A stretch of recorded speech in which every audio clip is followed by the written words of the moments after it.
Hi, I'm Amberly. And I'm Leah Briers. And welcome to the Fangirl Nation podcast. Woohoo. Woohoo, guys. What are we talking about this week? Sequels, okay? Because we have a very big sequel coming out, The Devil Wears Prada 2, coming out imminently in less than a month. The other Bennett sister. We were speaking about Pride and Prejudice adaptations, and this is a kind of different spin on one, which is interesting. There is so much good theatre on right now, so we're going to be talking about that. And the fact that John Green has just announced his first ever adult novel. It's like he knew he was waiting for us to launch this podcast. First things first, The Devil Wears Prada 2 is coming out. How do you feel about it? I'm really, really excited. Oh, wait, first of all, how are you? Oh, how am I? Do you know what? I'm good. Yeah. I'm having a good time. I'm having a good week. You know, last week I had so much energy and I was so happy. Yeah. This week has not been the same. I've been like a bit low. Not low, like, sometimes you gotta ride the waves of life. Yeah. I always get a bit weird around my birthday. So I was like really high, low, and I'm high again today. Guys, it was Leah's birthday a few days ago, and we're celebrating tonight. You're having a little bit of a birthday shindig, which you never do, actually. No, and I don't know why I'm deciding to do it this week. I'm looking forward to this year because it's Easter, so like people aren't really around. But hey, I'm around. Yeah, you are around, and that's all that matters, Amber. I'll be there. Devil Wears Prada 2. Yeah, how do you feel about it? I'm really excited for it. Like Devil's Wear Prada 1, the only one so far, is one of my like comfort films. It's so good. And it like means so much to us and our like generation, I think. I was a bit shaky when they announced the second one, but when they brought back all of the cast, It's the same director. and the trailer came out, and I went, I'm worried. I'm nervous. Really? Because the first one is so good. Yeah. I don't want them to do the thing where they almost reference the first one too much. Okay. Like a good sequel, I don't think it shouldn't know that it's a sequel. Do you know what I mean? Like, I don't want it to ruin the first one in any way. I don't want it to reference like Cerulean Blue or like wink to anything that happened. Do you know what I mean? yeah, Because that wouldn't actually be realistic. it needs to be like a strong continuation of the story. Yeah. But I feel like this is giving like Devil Wears Prada 2 reunion, but the way we want it. They've just given us a whole film. You're so right. We were saying we always want an episode. Instead of a 20th anniversary Devil Wears Prada special, they have given us a whole movie. Exactly. Wait, you've actually changed my... I'm excited. Exactly. But Devil Wears Prada 2 sequel. It's a legacy sequel. Do you know what that is? I don't know what that means. A You've legacy been saying that at me and I don't know what it is. I only learnt the term recently. I'm like, wow. I'm just been telling everyone. I'm like, yeah, but what do you think about the fact that it's a legacy sequel? It's when a huge movie or like cult classic then releases a sequel decades later, like 10, 20 years later. So not a normal sequel. Whereas like say something like, I don't know, The Hunger Games was going to be a planned sequel. This is like when The Devil Wears Prada came out, it wasn't Yeah, planned. it was a standalone. And now 10, 20 years later, in this case 20 years later, because of the success of the original one, they're doing a legacy sequel to reintroduce it to new fans and revive it in a new way. Oh, okay. So that's like similar to like what they did with like Blade Runner. Is it? Yeah. I haven't seen like, Blade Runner. Oh, okay. It was like 20 years later. Okay, so like one of the best examples of legacy sequels that people really liked was The Terminator. Got you. Yeah. Okay. Not that I've seen any of them. No, But that's what people say. Right, okay. Top Gun Maverick. Oh, that is a good sequel. I haven't seen it. Oh. I haven't seen Top Gun. I haven't seen Top Gun Maverick. It is actually really, really good, the second one. There are so many things that we could discuss in this that I think we actually have to come back to it. Right. But a question I want to ask you is, when do you think a sequel has been better than the original movie? So this is interesting for me because I love an origin story. So origin stories are like my top movies, really. Like I just love to know how that... So just an OG movie? Like, no, but like as in... Like, an origin movie, like an origin story could be the sequel. It could be. It could be. Most of the time, it's not. Yeah. But like things like, you know, like Captain America, like... Yeah. I like the first ones, even though people say the second one is a lot better, Yeah. Winter Soldier. But I like to learn, why are they like that? Why are they like this? However, obviously, Shrek 2. Shrek 2. Is my favourite movie, full stop. Full stop. Like, Oh, really? it is my number one film. It's so good. It's one of the 5 films I have given 5 stars to on Letterboxd. Do you know, I don't use Letterboxd. Oh, wow. Crazy from me on basically a film and TV entertainment podcast. But yeah, Shrek 2, 100%. Like, there was just something in the air when they were making that film. The cast, the the soundtrack. creativity, the fact, when I was a kid, I was gagged at the fact that they had like Hollywood, but it was Shrek. What's it called? Never Ever After. Yeah. Or whatever it is. The drive through in the sky. Yeah. Just the whole story. Oh, And like, I listen to the Shrek 2 soundtrack all the time. is Accidentally in Love in Shrek 1 or 2? 2. Casper and I's wedding cake cutting song. Oh my Accidentally gosh, in Love. But you know yeah. why? Because we were kind of had wedding fatigue when we were planning our wedding. Of like, we had to pick all these. Something you don't realize when you're planning a wedding is you have to pick all these songs for key moments in your wedding. And you're suddenly like, oh my God, there's so much pressure. Because you're like, obviously the walking down the aisle song, the just got married, like as soon as you kiss, the walking back down the aisle song, the entrance to the reception, and then there's wedding cake cutting song. And this was 2 days before our wedding, and we were watching Shrek 2, and Accidentally in Love came on, and we were like, So that was a beautiful touch. I remember when you were cutting that tiramisu. no. Oh, no, it was the actual We had a cake, cake. which We is had a actually- 3-tier wedding cake and 4 giant tiramisus. Yeah, that was it. The wedding cake is the one I tried. I didn't get a chance to have the tiramisu. You were meaning to come back to it later, And it but was all all gone. gone. We were not expecting all the desserts to be gone, Gannets! but it was so good. I don't know how those people were eating after There was so much food the food. Yeah. I was like, I need a break. But I did have a bit of rooibos off off my plate. Yeah. Yeah. Which God, clearly it you're was meant to do good. to the bride. It's fine. It's fine. I ate a lot of food on my wedding day. I made it a conscious point to like, because I was like, the food is so good. Yeah. Paid a lot of money for it. But Toy yeah, Story 2. yeah, by far. I know a lot of people really love Toy Story 3, but I just don't even think it stands up to Toy Story 2. I agree. The vibes of just everything about The it. introduction of Jessie, when she loved me, If I floods of ever tears. want to watch a Toy Story, it's gonna be Toy Story 2. 100%. Toy Story 5 is coming out in June. I think that looks really, really good. I think Yeah. that looks better than 3 and 4. Genius. Screen time is the villain. Yeah, Little iPad. Lily pad. there we go. Ready to go. Genius. Another one I have is Paddington 2. I haven't seen any of the Paddingtons. Are you joking? No, I'm not. I know. I need to. Amber, the Paddington films are unreal. No, I've heard. But Paddington 2 with Okay. Hugh Grant. Hugh Grant's in it. Amber, the villain in it. The villain. Yeah, he's- I like it when Hugh Grant plays a villain. Oh my God. Like, the Paddington films, there's a small collection of films that make me, like, feel proud to be British. I knew you were gonna say that. And this is it. Okay, The- okay. These are the ones. Cheaper by the dozen too. No, Origin Story. No, Cheaper by the dozen Fair too enough, is so Taylor- much better. Fair enough, Taylor Lautner. Water trampoline, rival families on the Yeah, lake. no, don't get me wrong. I think it's a fantastic film. But number one is my so I good. barely watched the first one. The kid with the frog or whatever. It's not. Beans! Yeah. No, oh my God, I love one. One is like also a film that me and my mum watch all the time. I don't know why. Interesting. Not all the time, but we used to watch it a lot when I was younger. The Hunger Games Catching Fire. Obviously. Obviously, But the it's the better Catching book. Fire is the better movie of all of the movies. Yeah, and it's the better book. Do you know what I do miss? The first movie almost felt a bit indie and gritty, which I was- really liked. Mockingjay Part 1 and 2, too Hollywood. Didn't need to be 2 parts. The director, he said that's his biggest regret. Yeah, is putting it in splitting 2 this- parts. There was a weird hype at the time though, like, let's just... Everything was split into 2. Deathly Yeah. Hallows, part 1, part 2. That makes sense. Everything that came out around that time, everything was 2 parts. But that's why he said he's not doing it again for the films that are coming Good. out now. Wrong book to split up as well. Not enough happens in it. Yeah. June 2. I haven't seen it. I've seen June 1. Controversially, I didn't really like June 1. That's fine. I just didn't understand what was going on. And everyone's like, oh, you need to sit and watch it with someone who's read the books. And I'm like, but I'm watching the film. Yeah, you shouldn't need someone who has read the books in your ear telling you what's going on. Exactly. And I watched it with someone who'd already watched it. And I was like, what's going on? And they were like, I actually don't know.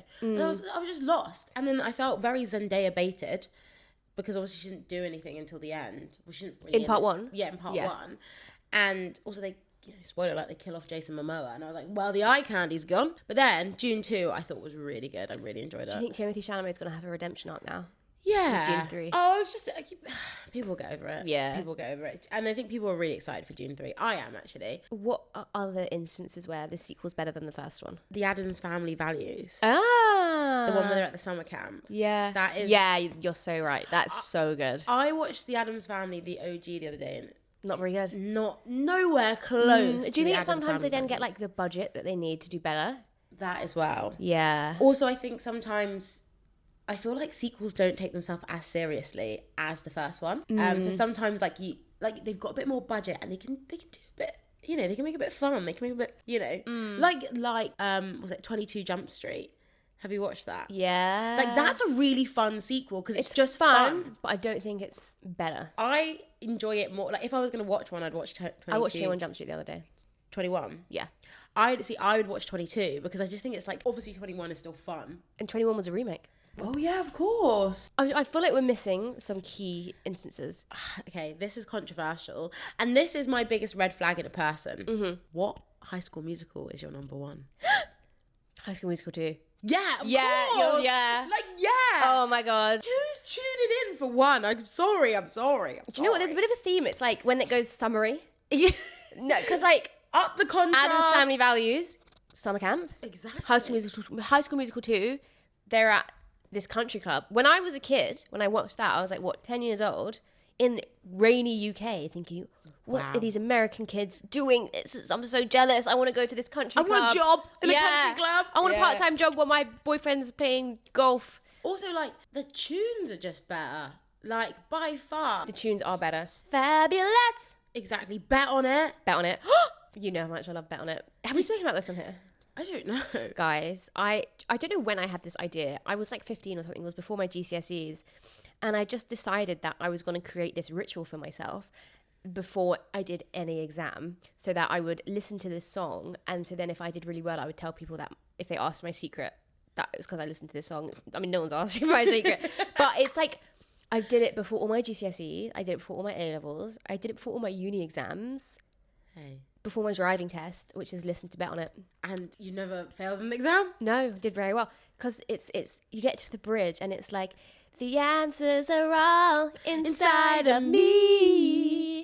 All I gotta do is believe. So it's just, trusting that you've done your revision, done your prep. It is also a good watch back because who doesn't love Zac Efron? Oh my God, splashing on the golf course. Exactly. Running Looking around in the being, mirror. Being like a little fairy and doing his little spin. Oh, wow. Someone was peak like entertainment. to me the other day, did you know he improv that? And I was like, you can tell. You can tell he was just running Much around. choreography. Yeah. Vanessa being dramatic again. I gotta go my own way. Do you know also why I think High School Musical 2 is my favourite? It's because I was a Gabriella hater. Do you know what? Yeah, because let him schmooze. Do you know what I mean? Let him. He's trying to build a future for himself. Exactly. When she's like, I gotta go my own way. I was like, go. Yeah. Go, Stop babes. being so dramatic, Gabriella. Exactly. High School Musical 3, not great. Oh, see, that's a lot of people's favourites. You can tell a lot about a person. Yeah. If the High School Musical 2 isn't your top film, Yeah. I don't know. Let us know your favourite instance where a sequel was better than the original movie. What I really want to know, actually, is also let us know where the sequel was the biggest flop. Next week, we'll talk about when a sequel has been very bad for the movie, so bad that people actually forget that it exists. Yes. Yeah. Like Mean Girls 2. Moving on to not sequels but adaptations. We've spoken about this. We've spoken about the new Pride and Prejudice adaptation, but we completely forgot about a different Pride and Prejudice adaptation, the other Bennett sister. Have you been watching this? Oh, I'm episode 7. You're on episode 7. They're only like 20 minutes When long. did you start this? I've only just watched like the first episode, maybe the second episode. If you don't know what this is, it's on BBC.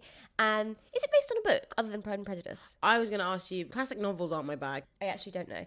But it's from Mary's point of view. It's so good. I think the other Bennett sister is giving me everything I wanted Bridgerton to give me. Yeah, I've seen people say that. In terms of period. Do you know what? It looks very like as it should. It looks so perfect. The way it's filmed, the cameras, the tones, the costumes, everything. I'm just like, oh, this is so nice to watch. It feels so realistic. It's personally took me a few episodes to get into it because I think I've been watching so many things that's so high stakes and so like action. Yeah. It took me a moment just to like mellow out. Yeah. And be like, just... It's very easy watching. It's very easy watching, and I think I needed something more engaging when I actually first tuned into it. I was a bit on my phone. I have to I force had to myself to pay attention. It's know. like there's a lot of subtlety. Like, what's the actress who plays Mary? Well, she's great. She's good. Also, Ruth Jones, what a chameleon she is. Who's Ruth Jones? Gavin and Stacey. I haven't seen Gavin and Stacey. Nessa. Okay, well, Who did she play in the other Bennett sister? she plays the mum. Oh, okay. Well, that's what you had to say. Yeah, well, everyone knows Ruth Jones as Nessa. Well, clearly not. She is such a chameleon. Like, every time I see her in something, I'm like, what is Ruth Jones again? Taking on such, like, I think she's just phenomenal. But yeah, it's a nice, easy watch. I don't have much more to say about it. Like, I just think, well, on the topic of too many adaptations or things putting its own spin on something, Like, because there have been a million adaptations of Pride and Prejudice, like, maybe that was something they could have done with Wuthering Heights, like, do something from a different angle. I mean, to be fair, she did do it different. Yeah, she definitely did it. Story. Yeah. It's called something different. I will say about the other Bennett sister, which I'm like, let's turn the contrast up a little bit. It's a bit dull, and I understand they're like, let's make it truthful to but like, again, I am watching something in 2026. I like it. I'm liking the soft colours. I would like it just up a little bit more, because I'm like, wow, this is looking really dull and boring. People are saying this is what they wanted Penelope's story to feel like in Bridgerton. That's what I've seen. Yeah, which I do get. Like, it's like, imagine if they yassified Mary to give her a glow up. They wouldn't. I want a bit more colour. No, that's not what I mean. Yeah. I just mean they didn't have to yassify Penelope in order to... I don't know why I'm comparing the two. Yeah. That's just what I've seen people say. Yeah, same. Turning the contrast up would improve it for me, but maybe my brain is just like... The contrast or like the saturation? Sorry, the saturation. Right, Let's okay. turn the saturation up. Which I've noticed in a lot of things. The saturation is just low. You're so right. What's Like- up with the colour grading? Even... So they've just released the Harry Potter series trailer. And one thing I say about Harry Potter, as I said, it's one of the only film... Well, now with J.K. Rowling being a prick, not as much. But originally, they're the only films that make me feel like proud to be British and whimsy, and like, it's because it's magical, and I think colour makes things magical. And why is it so flat and dull? And I've seen people with the Harry Potter series trailer be like, oh, it's because it's when he's in England and Muggleland. But even when they've got the bits when they're in when they're in the Great Hall, let's turn the saturation up just a little bit. Yeah. Why is everything so flat? To be honest, we don't know if that is the final colour grading. No. Because this is just the trailer. But why also release a trailer without final colour grading? See, I quite liked it. The first two movies, they were directed by Christopher Columbus, and I think tonally, they're very different to the other movies. Very, like, Totally. bright, warm, childlike, actually. Yeah. But maybe I'm a child. Maybe that's what it is. I just think loads of A things lot at of the people have moment- been, like, doing edits as well of, like, just turning up the Because saturation. it's the same thing with Wicked. I was like, let's pull Wicked, yeah. let's pull the saturation up. Like, I think it's trying to ground it in reality.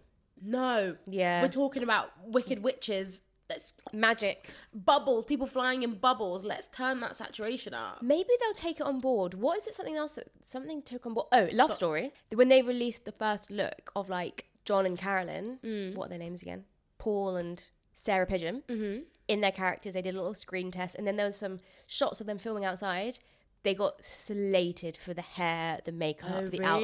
really? Yeah, like her hair was really blonde, like bleach blonde, didn't look right, and the outfits were not giving Carolyn. They were giving Sheen, basically. And so they got loads of hate, took it on board. There you go. Yeah.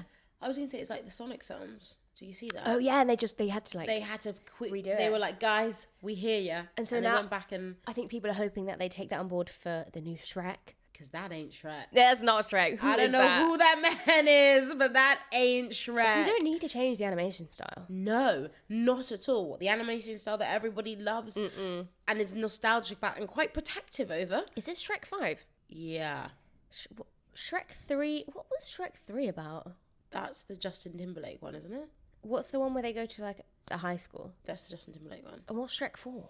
That's the Rumpelstiltskin one. I don't know if I've seen Shrek 4. I must have. It's alright. Oh my god, Shrek 2, the transformation scene where oh my god, Shrek 2 is so good. Sorry. What were we talking about? Colour grading. See, this is what I also mean by Netflix lighting. That's kind of what people talk about when they talk about it. Yeah, I also what they mean. looked into it. It's also about things being backlit as well, where like So everything's just flat? Everything's just like good because people are talking about it because HBO Max, when they brought back all these shows, they've like improved the quality of them. And Ooh, I want to put on Friends and see what that's like. but people are saying actually they like the way it was filmed back in the day and the way it looks. So it's interesting. It's it's all subjective, isn't it? Yeah. It's all an opinion. Everyone thinks their opinion's right. I think mine's right. Have you seen that they're releasing like a behind the scenes Harry Potter documentary? It starts on Sunday. Yes. I saw the the trailer hell? for that and it Yeah. had more in it than the trailer. Yeah. I don't know if it's clever or not. I thought they would do it in between the seasons. Do you know what I mean? To do it before is bold because they're going to give loads of, but that's what I think they want to do. I get it because there's so many people that work on these shows. Yeah. And there's so many people who spend years making like a bloody owl's head, you know? Yeah. So it's spreading light on that. But yeah, you think you'd do it after it's come out because you're going to give it away You're gonna ruin before the magic. Yeah. Yeah. Interesting. Guys, we had a very exciting announcement the other day. I actually for a second thought it was an April Fool's prank, but then I thought, what a weird April Fool's prank. John Green is releasing his first ever adult novel in September. This I can get behind. I'm so excited for this. I'm going to hang it down. That's going to be my weekend of reading this year. Yeah, your one weekend of reading. Yeah. We 100% it's going to be a book club pick. Yeah. We loved John Green. We spoke about him in our first episode, didn't we? Oh my gosh, we did. And truly, I think sometimes in life things happen for a reason. And I do think that him releasing his first ever adult novel in the year that we have launched this podcast and just reclaiming being fangirls. I mean, come on. Exactly. And he's done it purposely for me because it's the year I'm getting back into reading. Yes. Yeah. And he's bringing me back in. Are we going to read it like we read it when we were kids? What, on the phone to each other, sort of. We obsessed over John Green's books. I didn't realise, he was a YA author. Young adult author. I just thought he's writing for the people. Where did all of that come from? Don't know who John Green is. He wrote The Fault in Our Stars, the biggest one. Paper Towns. Looking for Alaska. That was one of your faves. Looking for Alaska. Yeah. John Green invented the Manic Pixie Dream Girl. Manic Pixie Dream Boy. 100%. Oh my God. Then there was this surge of like John Green movies. The Fault in Our Stars, very good. Shailene Woodley's big breakout. Or was it Divergent first? That was when Shailene Woodley was doing her. Yeah, I think it was like she was at New J Law. Yeah. And what's his face that played Augustus Waters? Ansel Elgort. That was a crazy movie and book. It's actually so stupid. We spoke about the whole, when you put the killing thing in your teeth and you don't give it the power to do its killing. Because obviously as kids, as young adults, we were lapping that shit We were up. lapping it up because we were these, we love teen angst. Exactly. Drama. Teen angst kids dying. fueled me for years. Oh my God. So I want to see how that relates. Is this going to hit in the same way? So it's called Hollywood Ending. Right. And it's about two people in their 20s. They are in a movie together. It's about an Andy Warhol movie. Okay. And they're acting in it. And the movie blows up. And then they're blowing up at the same time with it. And as in, how they blows up in a good way? In a good way. Oh, okay. As in, I don't know, they're in a big breakout movie. Yeah. Yeah. And how they navigate that together. It's about love. It's about trauma. Yeah. Yeah. I feel like that's going to I think it's going to be me engaged. really... It's his first novel in 9 years. He's been working on it for 9 years. And he's been working on it for 9 years. Uh-huh. John Green, he writes for the girlies. Well, the thing is, right, like, his books, all of that angst and everything, very much now, I think if I read them with my full frontal lobe developed, I'd be like, this is interesting. Not going to hit the same way. So is this... What is the jump?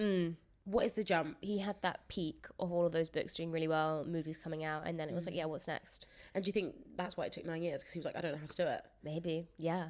How do I not make this cringe? Because I think a lot of it would be cringe right now, looking back. I'd love to revisit them actually and see what I make. I don't. It's one of those. No, but I'm not going to. But I think there'd be a hard read. Yeah, there'd be a hard read. Yeah, I am excited. I'm so excited. September. Wow, we've got a lot to look forward to in autumn. Also, I feel like, when people are like, oh, 2026 is 2016, another Hunger Games coming out, another John Green coming out. Like, what the hell is going on? That's so true. Wow. Little did we know. What, back in 2016? That we'd still be like reading obsessing John over Green. Hunger Games, looking forward to the new John Green book.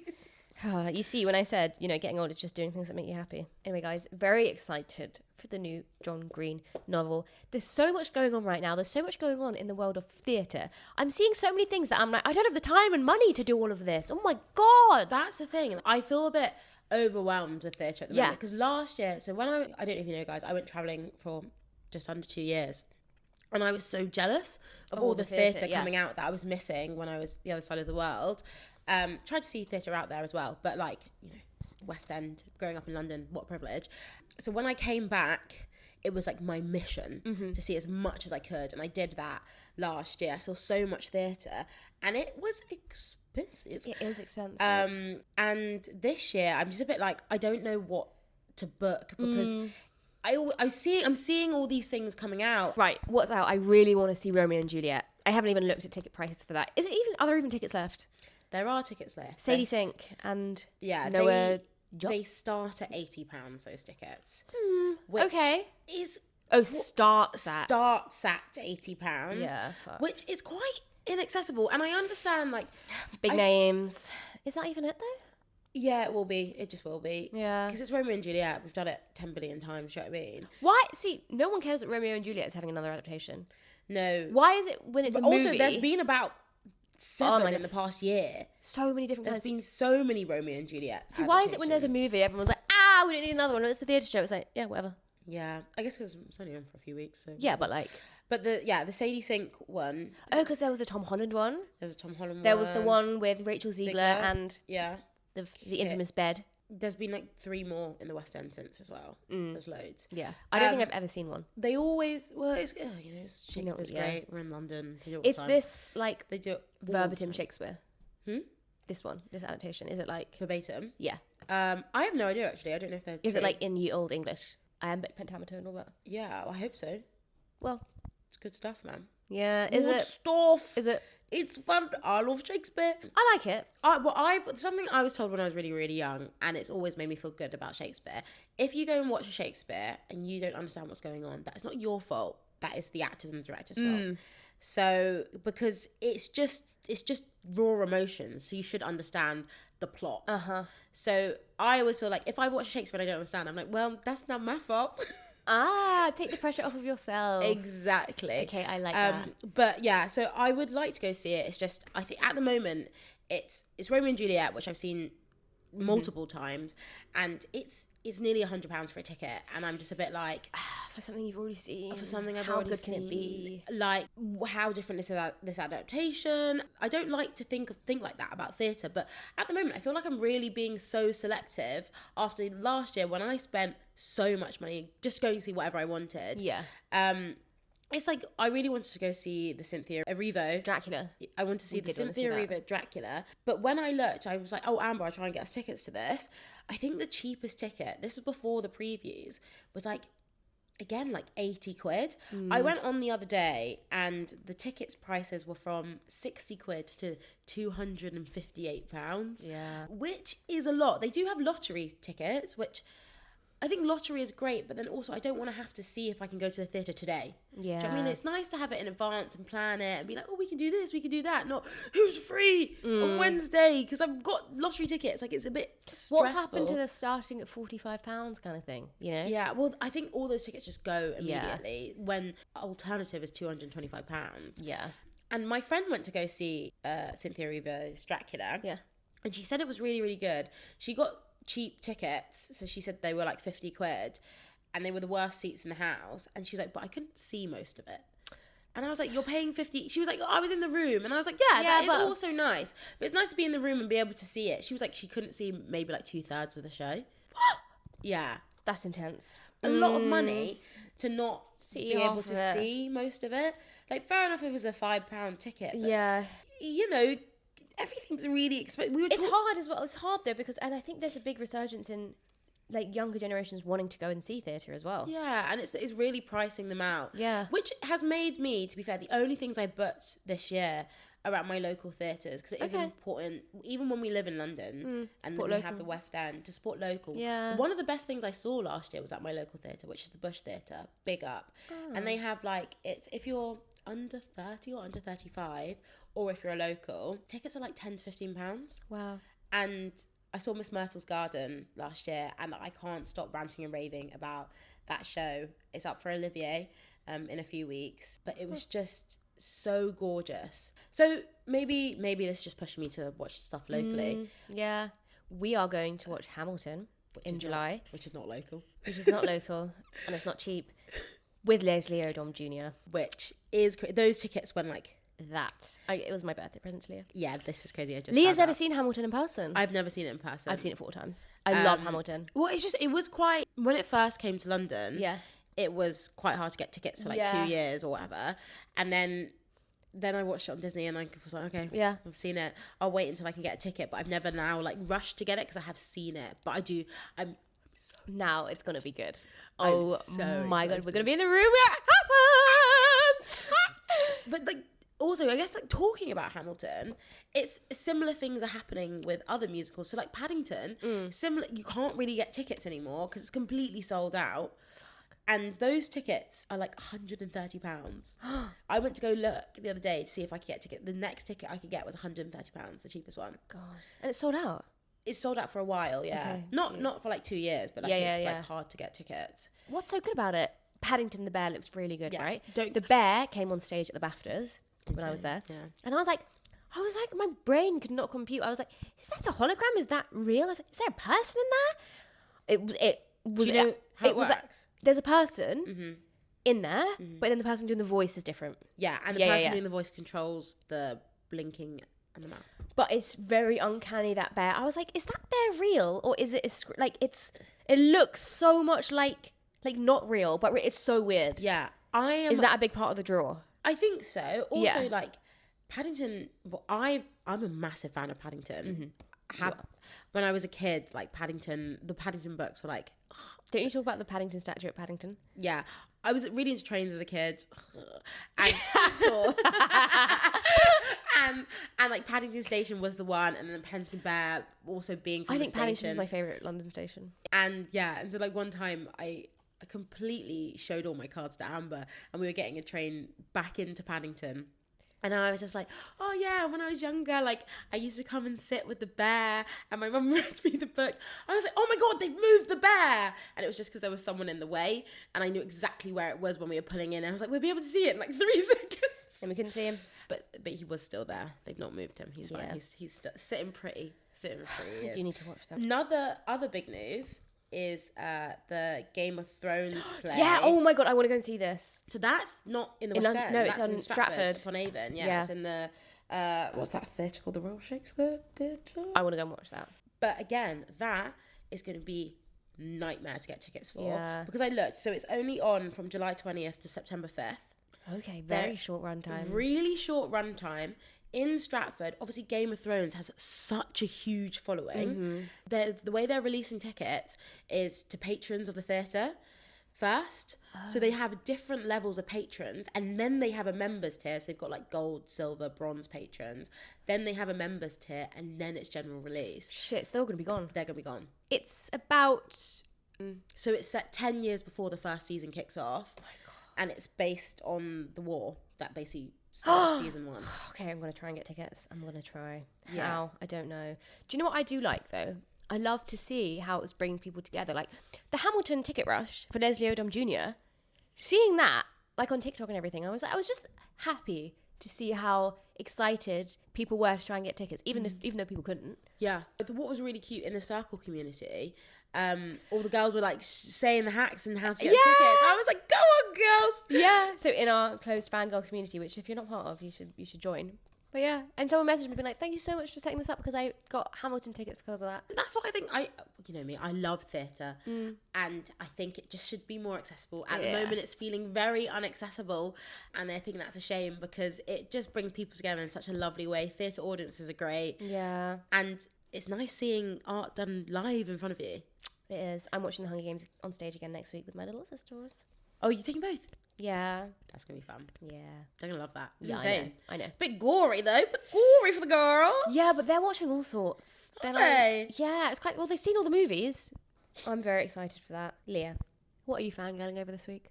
So, like we were saying, 2026 to 2026, it's... Like we were saying... 2026 is the new 2016? Exactly that. Yeah. So, I don't know if you know who Tom Misch is. Yeah, the singer. Yeah, he's back. Oh, okay. And Tom Misch and Loyal Kana and Georgia Smith, they were the soundtrack of my uni experience. Yeah. And he went away for about 4 years, I think. And he's just released a new album, which is lovely. Loved that. And he did a performance, his first performance back in 4 years. And he brought out Loyal Kana. And I don't know, there was something about it that just made me like, the world is right again. The world is healing. Nature is healing. And there's something about like Tom Mischke's music that just like calms my nervous system. Like, I'm just like, yeah, let me just bop along. Yeah. Life is all right. Even if it's a bit of a sad song of him, I'm like, it's all right. We can get through this. There's something about that man and his dulcet tones. So I'm glad he's back, and that's what I'm fangirling over this week. I love that. What are you fangirling over? Oh my God, I've just finished this book. It's called Bloodbound. Okay. It's not even out yet. I was sent an advance copy. And Flex. I know. HarperCollins sent it to me. You know when you don't want a book to end? Yeah. Because you're enjoying it so much. Like I was going through it so fast, but then you know when you get to the last little bits and you're like then trying to drag it out, but then you also want to finish it. Do you know what happens? Oh my God, it's my favourite book I've read in a long time. It's a romantasy. It was actually written by two friends together. So the name on the book is Ellis Hunter, but that's like a pen name of two of their things. They both work in publishing, and this is their first like novel. But it's all I can think about. It comes out in May, and the fact that the first one's not even out yet, it's like, when is the next one gonna come out? Because they left it on like, it's gonna be the first in a series. Yeah. But oh my God, It's the one. yeah, guys. Pre-order it, read it. It's going to be a book club pick. Don't you worry. Oh my God, there's so many good books coming out this summer. I love this. I love this for you. Yeah. Before we finish, though, I think there's something we need to do. I don't think we should talk about it, but since last week's podcast, we have both watched the Paradise season finale. Yeah. And I don't think we should talk about it. I just want to give it a little clap. Oh, okay. Well done. Everyone involved. Oh yeah, because that was a big thing of last episode. We were like jealous of our future selves. We're not even going to talk about it. We did enough last week. I've done a whole video on my TikTok if you want to look at, questions we still have after watching the finale. It was fantastic. But get in that set and get season 3 to work. working. Right? Get that out as soon as possible, please. Thank you very much. We don't want to wait 2 years. We want to wait not even a year. Maybe the next 6 months would be ideal. Joy, if you could bring it out next week. Yeah, come on. Awful. Has cemented the fact that it is one of the best TV shows. Just best TV shows kicking about right now. Definitely so. So good. But on that note, Yeah. we'll leave you there. Yeah. See you next Tuesday, guys. Bye. Bye.